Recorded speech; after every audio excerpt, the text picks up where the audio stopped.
সদা সর্বদা ওযু অবস্থায় কেন থাকি? কারণ যদি আমার মালাকুল মাউত হাজির হয় আর যদি আমার ওযু না থাকে,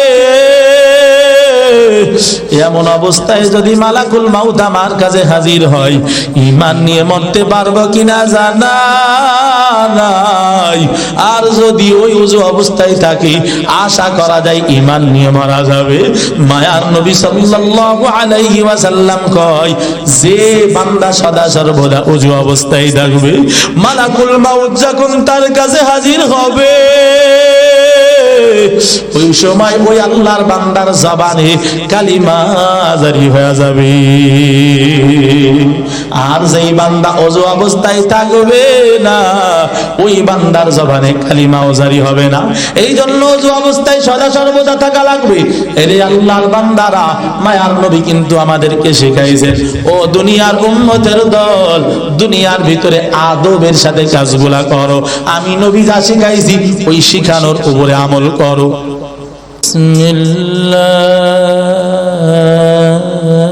বিসমিল্লাহির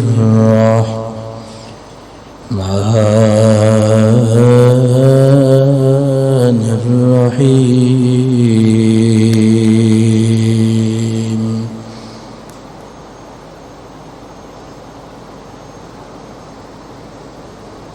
وإنك لعلى خلق عظيم.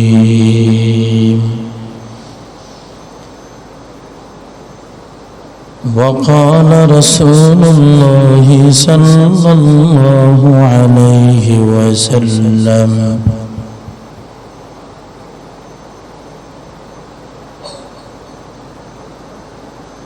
بعثت لأتمم مكارم الأخلاق. محمد نے آکر کفر کو مٹایا.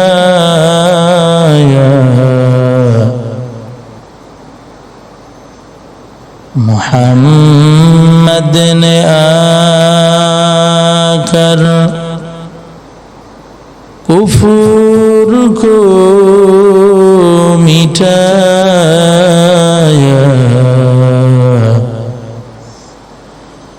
کفر کو مٹا کر صداقت بتایا. کفر کو مٹا کر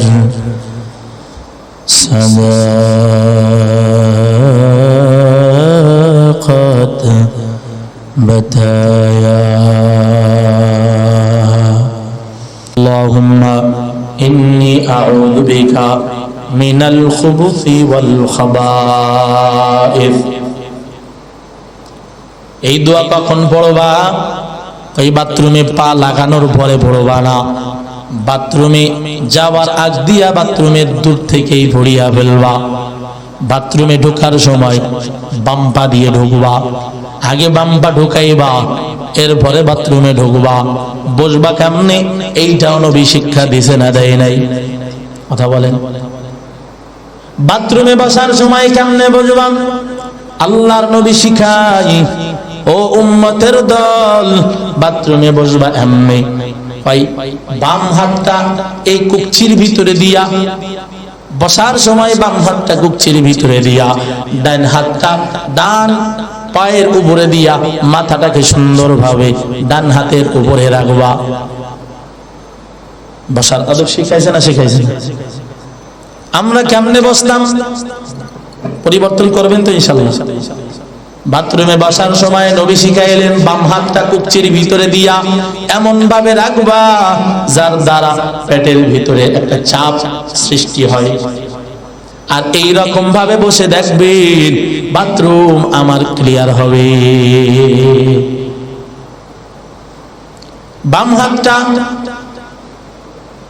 এই রকম ভাবে কুকচির ভিতরে দিয়া ডান হাত রাখতে হবে মাথার সাথে। অনেকেই দেখা যায় মাথাটা নিচের দিকে দিয়ে আবার নিচের অবস্থা অবলোকন করে। নবী বলেন এইগুলা করা যাবে না, এমন ভাবে করবা না। বাথরুমে বসার সময় এই রকম ভাবে বসবা। কাপড় কেমনে উঠাইবা? ওই পুরা কাপড় উঠাবে না। আমরা তো একেবারে যখন বাথরুমে বসি তখন কাপড় চুপড় একবারে কাঁচায়া একবারে গোল করে লুঙ্গির মতো এইরকম ভাবে ভাঁজ করে এখানে একবারে উলঙ্গ হয়ে বসে যায়। কথা বলেন ঠিক কি ঠিক না? মায়ার নবী ডাক দিয়া কয় না না, এইরকম ভাবে বাথরুমে বসা যাবে না। যতটুকু সতর খোলার প্রয়োজন হয় অতটুকু সতর তুমি খুলো, এর বেশি আল্লাহ হইও না। বাথরুমে যাও, মাথার ভিতরে টুপিটা দিয়ে যাও। বাথরুমে যাও, গায়ের ভিতরে কাপড় দিয়ে যাও। কারণ বিজ্ঞান এখন বর্তমান প্রমাণ করে খালি গায়ে বাথরুমে যাইও না। এই কথা 1450 বছর আগে জনাবে মুহাম্মদুর রাসূলুল্লাহ সাল্লাল্লাহু আলাইহি ওয়াসাল্লাম বলে গেছেন, যখন বাথরুমে যাওয়ার প্রয়োজন হয় ওই সময় তোমরা মাথা আলগা করিয়া যাইও না, গা আলগা করিয়া যাইও না। কারণ ওর ভিতরে যেই মশা মাছিগুলো থাকে এরা বড় বিষাক্ত। কেন? কারণ বাথরুমটা হলো বড় নিকৃষ্ট নাপাক জায়গা। বিজ্ঞানের একটা যে মাইক্রোস্কোপ না একটা কি আছে না, ছোট জিনিস বড় দেখাই, এই যে যন্ত্রটা দিয়া বাথরুমের ভিতরে আমরা পরীক্ষা করেছিলাম একবার। বাথরুমের ভিতরে যে কত পোকা, কত ছোট ছোট জীবাণু, এইটা যদি কেউ দেখতে পাইতাম বাথরুমে যাওয়ার ক্ষেত্রে এতটা সতর্কতা অবলম্বন করতাম যে কোনো অংশ আমরা খালি নিয়ে যাইতাম না। এজন্য নবী বলেন খবরদার, বাথরুমে যখন ঢুকবা মাথার ভিতরে টুপি দিয়া যাবা। কারণ যদি একটা পোকা তোমার মাথার ভিতরে যাইয়া কামড় দেয়, মাথার ভিতরে যদি টুপি থাকে তাহলে কিন্তু ওই টুপি ভেদ করিয়া মাথায় যাইতে একটু সমস্যা, পোকা তোমার মাথায় বিষ ঢালতে পারবে না। আর যদি মাথা খালি থাকে তাহলে পোকা কিন্তু কামড় দিয়া জায়গায় পৌঁছাইতে সক্ষম। কথা বলেন ঠিক কি না? গায়ের ভিতরে যদি একটা চাদর দিয়া বাথরুমে যান, এরে আল্লাহর গোলাম, গায়ের ভিতরে মশা মাছি কামড়াইতে বিষটা ঢেলতে একটু সময় লাগবে, লাগতেও পারে নাও লাগতে পারে। এই আল্লাহর বান্দারা, বর্তমান বিজ্ঞান বলে এই জন্য বাথরুম থেকে আমাদের সতর্ক থাকতে হবে। শোষণ করতে হবে কেমনে? লজ্জা পান নাকি? এগুলো শিখতে হবে না? আমরা একবার 4 আঙ্গুল লাগায় শোষণ শুরু করি। বাংলায় এগুলো না বললে শিখবেন না। এই রকম আলোচনা মায়ার নবী যখন সাহাবা একরামকে শিখায়, ও আমার সাহাবারা শুনো, বাথরুমে যখন ঢুকবা এইরকম ভাবে ঢুকবা, এইরকম ভাবে বসবা, এইরকম ভাবে শোষণ করবা। আর সাহাবারা যখন মানুষের মাঝে এইগুলা প্রচার শুরু করে দেয়, বেঈমানরা ডাক দিয়ে কয় দেখো মুহাম্মদ কত নিকৃষ্ট, নাউজুবিল্লাহ। কি কয়? দেখছো মুহাম্মদ গোপন জায়গার অবস্থা সব ওপেন করে। এগুলো দরকার ছিল, বেঈমানরা বুঝে নাই জন্য এই কথা কয়।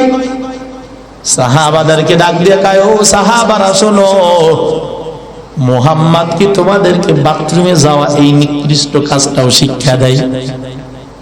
বাথরুমে যাইয়া কেমনে কি করবা এইগুলাও কি মুহাম্মদ তোমাদেরকে শিক্ষা দেয়? আল্লাহর নবীর সাহাবীরা ডাক দিয়ে কয়, ও বেঈমানের দল শুনো, মুহাম্মদুর রাসূলুল্লাহ বাথরুমে কেমনে যাইতে হয়, কেমনে বাইর হইতে হয় শুধু এইটাই শিক্ষা দেয় না, মুহাম্মদুর রাসূলুল্লাহ কেমনে স্ত্রীর কাছে যাইতে হয় সেইটাও আমাদেরকে শিক্ষা দেয়। সুবহানাল্লাহ বলবেন না? কেমনে যাইতে হয় এগুলো যদি আপনি না জানেন তাহলে তো আপনার পুরা কাজটাই হবে শরীয়তের বরখেলাপ, পুরাটাই তো হবে খারাপ। এজন্য সাহাবারা গর্ব করে কয় আরে মুহাম্মদুর রাসূলুল্লাহ শুধু বাথরুম তোমরা নিকৃষ্ট জায়গা মনে করো যে বাথরুমে যাওয়া শিক্ষা দেয়, শুধু তা না, মুহাম্মদুর রাসূলুল্লাহ স্ত্রীর কাছে যাওয়া শিক্ষা দেয়। আরেক riwayতের মধ্যে আসছে সাহাবারা যখন স্ত্রীদের কাছে যাওয়ার কৌশল যখন মানুষকে শিক্ষা দিচ্ছিল ওই সময় কয় এটাও শিক্ষা দেয়, কয় শুধু এইটা না, বাথরুমে যাইতে কেমনে হয়, কিভাবে কি করতে হয় সেটাও শিক্ষা দেয়। সুবহানাল্লাহ। এরে নবীর উম্মতের দল, বাথরুমে বসাটা আমরা শিখছি না, শিখি নাই। এখন কেমনে শোষণ করতে হবে, বলে শোষণ করার সময় এই 4 আঙ্গুল দিয়া না, এই বলে বাম হাতের বড় আঙ্গুলটা, যেই আঙ্গুলটা দেখতে পান তো, এই আঙ্গুলটা একটু উপরের দিকে থাকবে, একটা আঙ্গুল দ্বারা এই রকম ভাবে শোষণ করতে হবে। তবে শোষণ করার আগ দিয়া আমাদেরকে কিন্তু কুলুফ বা টিস্যু ব্যবহার করতে হবে। ফুকাহা একরাম বলছেন টিস্যু ব্যবহার করার 2 মৌসুমে 2টা অবস্থা হবে। গরমের সময় যখন টিস্যু ব্যবহার করবে, গরমের সময় টিস্যু ব্যবহার করার নিয়ম বদলায়েছেন। 3টা টিস্যু ব্যবহার যখন করবে, প্রথম 2টা সামনের দিক থেকে পিছনের দিকে নিয়ে যাবে। কথা বুঝছেন? প্রথম 2টা, কথা বলেন, আমার কথাই কথা না বললে বুঝবো আপনারা বুঝতেছেন না। প্রথম 2টা কি করবে? সামনের দিক থেকে পিছনের দিকে নিয়ে যাবে। প্র্যাকটিক্যালি তো এইভাবে দেখানো সম্ভব না, তবে আমি এই দিক দিয়ে পিছনের দিকে নিচ্ছি, আপনারা বুঝতে পারছেন না? সামনের দিক থেকে পিছনের দিকে 2টা নিবে, গরমের মাসালা। আর 3য় নাম্বার টিস্যু বা কুলুফটা পিছন দিক থেকে সামনের দিকে নিয়ে আসবে।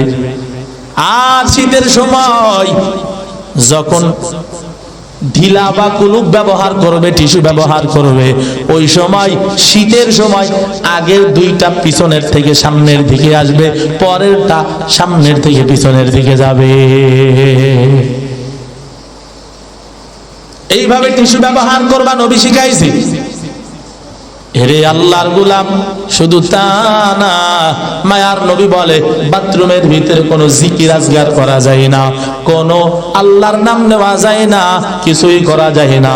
তবে বাথরুমের ভিতরে একটা ইবাদত করা যায়, ইবাদত পবিত্রতার জন্য আমরা যেইখানে যেইটার প্রয়োজন হয় ওইখানে ওইটা করি না, বরং উল্টাটাই করি। উযুর ক্ষেত্রে আল্লাহর নবী সাল্লাল্লাহু আলাইহি ওয়া আলিহি ওয়াসাল্লাম 100 পানি দিয়া উযু করেছেন। আর 1 মুদ 100 পানি কতটুকু? ওই যে 20 টাকার মান পানি যতটুকু, ওইটা হলো নবীজির উযু করার পানি ছিল এতটুকু। আর আমরা উযু করার সময় ট্যাপ খাটাইয়া বদনার পর বদনা পানি ভরিয়া যায়, এরপরেও আমাদের উযু শেষ হয় না। আছে না? অথচ মায়ার নবী পানি অপচয় করতে নিষেধ করেছেন।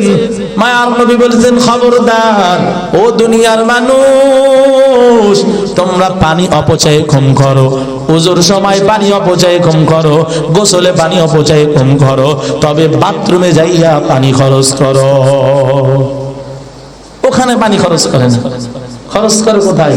যেখানে করতে নিষেধ করছে সেখানে। আপনি বাথরুম থেকে আসার পর যদি পানি না খরচ করে আসেন, আপনার পরে যদি কোনো আপনার ভাই বাথরুমে যায়, ওই বান্দা কিন্তু বাথরুম বসতে পারবে না, বাথরুমে হাজত সারতে পারবে না, দুর্গন্ধের জন্য কষ্ট পাবে। এজন্য মায়ার নবী কয়, এ দুনিয়ার উম্মতের দল, বাথরুমে যাওয়ার পর তোমরা পানি বেশি খরচ করো, যাতে তোমার কোনো ভাই বাথরুমে যাইতে কষ্ট না পায়। এরে আল্লাহর গোলাম, এজন্য বাথরুমে পানি খরচ করবেন তো ইনশাআল্লাহ, যাতে আমার কোনো পরবর্তীতে অন্য কোনো মানুষ বাথরুমে যাইতে কষ্ট না পায়, সেজন্য কষ্টবোধ না হয়, এই জন্য খরচ করতে হবে। এরে আল্লাহর গোলাম, বাথরুম থেকে বের হইবা কেমনে? ভাই বাথরুম থেকে বের হওয়ার সময় আগে ডান পা বাহির করতে হবে, ডান পা পরে বাম পা, এরপরে বাহির হইতে হবে। ডান পা বাম পা দিয়ে বাহির হওয়ার পরে বাহিরে আয়েশা দোয়া পড়বে, আল্লাহুম্মা ইন্নী আউযু বিকা মিনাল খুবুসি ওয়াল খাবাইস। ও অন্য রাওয়ায়াতের ভিতরে আসছে গুফরানাকাল হামদুলিল্লাহিল্লাযী আযহাবা আন্নিল আযা ওয়া আফানি। এ আল্লাহর গোলামেরা এই রকম ভাবে বাথরুম থেকে বের হবে, বাথরুম থেকে বের হইয়া আল্লাহর বান্দা ওযু করবে। কি করবে? কথা বলেন না কেন? কি করবে? ওযু করতে হবে। ওযু বাথরুম থেকে বের হওয়ার সাথে সাথেই ওযু করাটা, এইটা হলো মুস্তাহাব, সদা সর্বদা। তবে যদি ফরজ নামাজের জন্য হয় তাহলে ওই ওযু করাটাও হবে ফরজ। সুন্নাত নামাজের জন্য যদি হয় ওই ওযু করাটাও হবে সুন্নাত। ওয়াজিব নামাজের জন্য যদি ওযু করা হয় ওই ওযু করাটাও হবে ওয়াজিব। এই রকম যেই কারণে করবেন ওইটাই হবে ওই আমলের পরে বিশেষ করে। এরে আল্লাহর গোলাম, এই রকম ভাবে ওযু, এমনি যদি কোনো কাজ না থাকে, নামাজ, কোরআন তেলাওয়াত, অন্য কোনো ইবাদতের জন্য যদি ওযু না হয় তাহলে বাথরুম থেকে বের হওয়াটা মুস্তাহাব বা সুন্নাহ। মায়ার নবী সদা সর্বদা ওযু অবস্থায় থাকতেন, সাহাবায়ে কেরাম ওযু অবস্থায় থাকতেন। কোন সময় ওযু ছুটলে সঙ্গে সঙ্গে ওযু বানায় নিতেন। হযরতে বেলাল, হযরতে আলী রাদিয়াল্লাহু আনহুমা বলেন, সদা সর্বদা ওযু অবস্থায় কেন থাকি? কারণ যদি আমার মালাকুল মাউত হাজির হয় আর যদি আমার ওযু না থাকে, এমন অবস্থায় যদি মালাকুল মাউত আমার কাছে হাজির হয়, ঈমান নিয়ে মরতে পারবো কিনা জানা নাই। আর যদি ওই ওযু অবস্থায় থাকি, আশা করা যায় ঈমান নিয়ে মারা যাবে। মায়ার নবী সাল্লাল্লাহু আলাইহি ওয়াসাল্লাম কয়, যে বান্দা সদা সর্বদা ওযু অবস্থায় থাকবে, মালাকুল মাউত যখন তার কাছে হাজির হবে ওই সময় ওই আল্লাহর বান্দার জবানে কালিমা জারি হয়ে যাবে। আর যেই বান্দা ওযু অবস্থায় থাকবে না ওই বান্দার জবানে কালিমাও জারি হবে না। এই জন্য ওযু অবস্থায় সদা সর্বদা থাকা লাগবে। এরে আল্লাহর বান্দারা, মায়ার নবী কিন্তু আমাদেরকে শিখাইছেন, ও দুনিয়ার উম্মতের দল, দুনিয়ার ভিতরে আদবের সাথে কাজগুলা করো। আমি নবী যা শিখাইছি ওই শিখানোর উপরে আমল করো। ওযু করার আগ দিয়া যেই কথাগুলো বললাম, এই কথা আরো কিছু নবী আরো শোনাইছে। আল্লাহর নবী ডাক দিয়ে কয়, 5 জায়গার ভিতরে ইস্তেনজা করা যাবে না, 5 জায়গার ভিতরে ইস্তেনজা করা নিষেধ। 5 দিকে ফিরিয়া ইস্তেনজা করা যাবে না। কয় দিকে? সবাই বলেন, 5 দিকে ফিরিয়া ইস্তেনজা করা যাবে না। 1 নাম্বার মায়ার নবী কয়, কিবলার দিকে মুখ করিয়া। আবু দাউদ শরীফের প্রথমেই আছে ইস্তিদবারে কিবলা, ইস্তিকবালে কিবলা, কিবলার দিকে মুখ করে। 2 নাম্বার কিবলার দিকে পিঠ করে ইস্তিনজা করা যাবে না।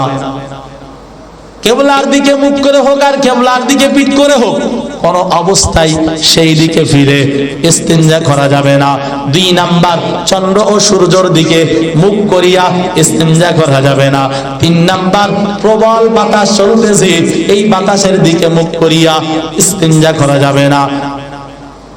5 নাম্বার একেবারে বিবস্ত্র হইয়া বাথরুম বা প্রস্রাব কিছুই করা যাবে না। অনেকেই বাথরুমে যায় একেবারে কাপড় চোপড় খুইলা বাসার বাহির রাইখা ভিতরে প্রবেশ করে, আছে না নাই? এজন্য খবরদার, একেবারে উলঙ্গ হইয়া প্রস্রাব বা পায়খানায় ঢোকা যাবে না। যদিও শুনতে লজ্জা লাগে, লজ্জার ব্যাপার না, শিক্ষা নিতে হবে। কথা কোন ঠিক কি না? এরে আল্লাহর গোলাম, মায়ার নবী আরো নিষেধ করেছেন, 10 জায়গায় ইস্তেনজা করবা না, 10 স্থানে ইস্তেনজা করতে নাই। 1 নাম্বার মায়ার নবী কয়, মানুষ যেই পথে চলাচল করে এই মানুষ চলাচলের রাস্তায় ইস্তেনজা করবা না। আমার উস্তাদ মুহতারাম খুব ভালোভাবে একটা বয়ান করেছিলেন, শুনছিলাম। হুজুর কয়, কেউ যদি বেশি গালি শুনতে চায় ও যেন মানুষ চলাচলের রাস্তায় মলত্যাগ করে। দেখবেন যেই যাবে একটা করে গালি দিবার বলবে যে এত খারাপ কাজ কেউ এইদিকে করে। বুড়ি তার স্বামীর সাথে খুব ঝগড়া করতো, স্বামী মারা গেছে, স্বামীর সাথে ঝগড়া হইলেই গালি শুনতো। দীর্ঘদিন স্বামী 5-6 বছর মারা গেছে, গালি শুনে না, কি করবে? হঠাৎ কইরা বুড়ির একটু গালি শুনতে মনে চাই, কি করব? বুড়ি যাইয়া রাস্তার পাশে গিয়ে বাথরুম করে একটু আড়ালে বলায় আছে, মানুষ যায়, দুর্গন্ধ নাকে লাগে আর গালাগালি করে, আর বুড়ি মনে মনে হাসে, হায় হায় বুড়া তুই আজকে 5 বছর মরছিস, এতদিন গালি শুনি না, আজকে মনে আশা আমার পূরণ হয়েছে। তো মানুষ চলাচলের রাস্তায় এটা বাথরুম করতে আল্লাহর নবী নিষেধ করেছেন, কারণ মানুষকে কষ্ট দেওয়া হয়, এজন্য মানুষের কষ্ট হয় এমন কোন কাজ করা যাবে না। 2 নাম্বার মায়ার নবী কয় এমন কোন গাছের নিচে তোমরা প্রস্রাব পায়খানা করবা না, যে গাছের নিচে মানুষ একটু বিশ্রাম নেওয়ার জন্য বসে, যেই গাছের উপরে ফল আছে, পাকা পাকা ফল, ফল যদি পাকা থাকে ওই মুহূর্তে যদি কেউ ওই নিচেই বসে, আর এমন হইতে পারে একটা ফল ওই মলত্যাগের ভরে পড়তে পারে, যার কারণে ওইটা আর কেউ খাইতে পারবে না। আর যদি ছায়াদার ওই গাছের নিচে যদি কেউ করে, তাহলে ওই গাছের নিচে কেউ বিশ্রামের জন্য বসতে পারবে না। এজন্য মায়ার নবী 1 নাম্বার কয় মানুষ চলাচলের রাস্তায় প্রস্রাব পায়খানা করবে না, 2 নাম্বার ছায়াদার ফলদার গাছের নিচে করবে না, 3 নাম্বার ওযু ও গোসলের স্থানে করবে না, কারণ আরেকজন মানুষ গিয়ে কষ্ট পাবে। এরে আল্লাহর বান্দা, 3 নাম্বার বললাম, 4 নাম্বার মায়ার নবী বলে গোরস্থান কবরস্থানে এইরকম ভাবে করা যাবে না, মল ত্যাগ করা যাবে না, কবরস্থান পবিত্র জায়গা। 5 নাম্বার গর্তের ভিতরে করা যাবে না, কিসের জন্য? গর্তের ভিতরে করতে নিষেধ করেছেন আল্লাহর নবী সাল্লাল্লাহু আলাইহি ওয়াসাল্লাম, গর্তের ভিতরে প্রসাব করতে নিষেধ করেছেন।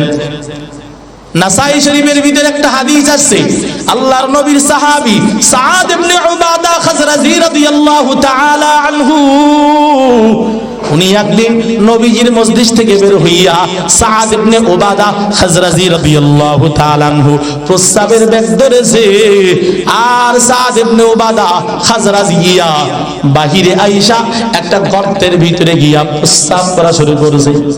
কি শুরু করছে? কিসের ভিতরে? সবাই বলেন, বয়ান শেষ। কিসের ভিতরে? গর্তের ভিতরে প্রস্রাব শুরু করেছে। আর ওই গর্তের ভিতরে সাপের সুরাত ধইরা বা পোকা মাকড়ের সুরাত ধইরা একটা জিন প্রবেশ করেছিল। একটা জিন প্রবেশ কইরা যখন গর্তের ভিতরে ঢুকছে, ওই সময় সাদ ইবনে উবাদা খাজরাজি রাদিয়াল্লাহু তাআলা আনহু গিয়া যখন ওই গর্তের মুখে প্রস্রাব করা শুরু করেছে, প্রস্রাব করতে দেরি হয়, সঙ্গে সঙ্গে গর্তের ভিতর থেকে ওই জিন বাহির হইয়া একটা তীর দ্বারা ওই পিছন থেকে মারিয়া সাদ ইবনে উবাদা খাজরাজিকে জাগায় হত্যা করিয়া ফেলাইছে। আন্না সাদ ইবনে উবাদা রাদিয়াল্লাহু তাআলা আনহু বালা ফি জুহরিন, আল্লাহর নবী কয় সাদ ইবনে উবাদা যখন গর্তের মুখে যাইয়া প্রসাব করলো, ফাখাররা মাইয়িতান ফাসুমিআতিল জিন্নু ইয়াকুল, এরপরে জিনেরা ওই সময় তাকে হত্যা করিয়া ফেলাইল। হত্যা করার পরে জিনেরা বলা শুরু করলো, আল জিন্নু তাকুলু, জিনেরা বলা শুরু করলো, নাহনু কাতালনা সাইয়্যিদাল খাজরাজি সাদ ইবনে উবাদা রামাইনাহু বিসাহমিন ফালাম ইখতি ফুয়াদা। এই রকম ভাবে বলে শের বানাইয়া কবিতা বলা শুরু করলো। হঠাৎ কইরা মায়ার নবী দেখে সাদ ইবনে উবাদা গেল, আমাদের মসজিদে ফিরে আসলো না, কারণটা কি, কোথায় গেল? মায়ার নবী সাহাবাদেরকে পাঠায়, যাও যাও সাদ ইবনে উবাদা খাজরাজিকে খুঁজিয়া আনো, কোথায় গেল? সাহাবারা আইসা নজর করিয়া দেখে সাদ ইবনে উবাদা খাজরাজি এক সাইডে মৃত অবস্থায় পড়িয়া আছে, পিঠের ভিতরে তীর। এই ব্যাপার কে হত্যা করলো? মায়ার নবী বাহিরে আইসা সাদ ইবনে উবাদা খাজরাজির পাশে দাঁড়াইয়া আল্লাহর নবী বলে, কে হত্যা করেছে? এমন হত্যা কে করলো? হঠাৎ কইরা মায়ার নবীর কানের ভিতরে ওই জিনেদের শায়ের, জিনেদের কবিতা নবীর কানের ভিতরে আসলো, নাহনু কাতালনা সাইয়্যিদাল খাজরাজি সাদ ইবনে উবাদা রামাইনাহু বিসাহমিন ফালাম ইখতি ফুআদা। তার মানে আমরা হত্যা করছি। জিনেরা যখন বলা শুরু করছে আমরা হত্যা করছি, নবীজি প্রশ্ন করলেন, এ জিনেরা তোমরা কেন তাকে হত্যা করছো? এই প্রশ্নের জবাব দাও, সে আমার সাহাবী, তোমরা কেন তাকে হত্যা করলা? জিনেরা কয়, নবী বেয়াদবি মাফ করবেন, আমরা এই গর্তের ভিতরে একটু বিশ্রামের জন্য লুকাইছিলাম, আর ইতিমধ্যে সে আইসা প্রস্রাব শুরু করেছে, এজন্য রাগ কন্ট্রোল করতে পারি নাই, তাকে হত্যা করিয়া ফেলাইছি। নবী আপনার কাছে ক্ষমা চাই, আপনি আমাদেরকে মাফ করে দেন। এজন্য নবী বলেছেন গর্তের ভিতরে প্রস্রাব করবা না, কারণ গর্তের ভিতরে বিষাক্ত প্রাণীও থাকতে পারে, বের হয়ে এসে আপনাকে কামড় দিতে পারে। এই রকম খারাপি থেকে বাঁচার জন্য নবী গর্তের ভিতরে প্রস্রাব করতে